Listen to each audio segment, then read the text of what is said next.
بسم الله الرحمن الرحیم. راځو نن د آیفون په یو زبردست ټریک باندې کار کوو چې څنګه موږ کامرې ته غږ وکړو او موږ سره چې د کامرې عکس واخلي.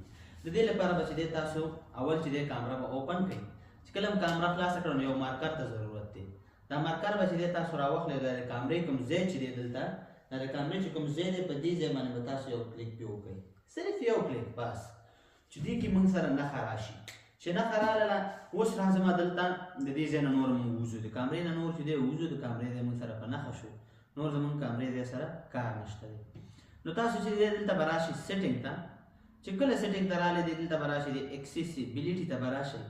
چې کله اکسیسیبیلیټي ته راغلی نو دلته به راشئ د دې ځای نه وایس کنټرول په نوم یو کمانډ دی چې په هر آیفون کې دا شته دی. تاسو به راشئ دلته او بیا به راشئ د کمانډ ته به راشئ. کمانډ په دې کمانډ باندې به چې دی تاسو کلیک بیا به تاسو راشئ دلته د نیو کریټ نیو ته به راشئ. چې کله کریټ نیو ته راغلی دی نه نو دلته چې دی تاسو به اوس راشئ د ایکشن باندې به کلیک کوئ.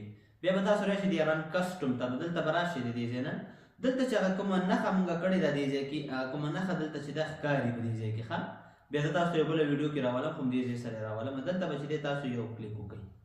بس د هغې نه وروسته به چې دی تاسو دا صف کړئ. چې کله دا صف شو دلته به راشئ شاته. چې شاته راغلی د دې ځای نه دلته به راشئ د کریټ نیو ته دې ځای ته. دغه نیو چې دی تاسو به دا وران کړئ د دې ځای نه او د خپلې خوښې مطابق یو لیکل به وکړئ چې تاسو هر څه لیکئ. زه ورته لیکم مثال دلته زه لیکم حماد. دا ما ولیکو د دې ځای نه ګوره د حماد سره نور لیکلم راځي دا به تاسو د دې ځای نه لرې کړئ او دلته به چې دی زه دا صف کړم. چې کله ما دا صف کړو د دې ځای نه نور زه د دې ځای نه وځم زه راځم دلته چې دی کامرې ته راځم. خو چې زه کله کامرې ته راځم زه دلته مثلا پاس کامره رااخلم د دې ځای نه ګوره دا زموږ پاس چت دی د دې ځای نه ګوره زه ورته ناره وایم د دې ځای نه چې حماد ګوره عکس یې واخیستو. بیا ورته وایم حماد وګوره اوس دلته چې دی زه راځم د دې ځای نه زه ورته وایم چې واخله عکس بیا ورته وایم حماد.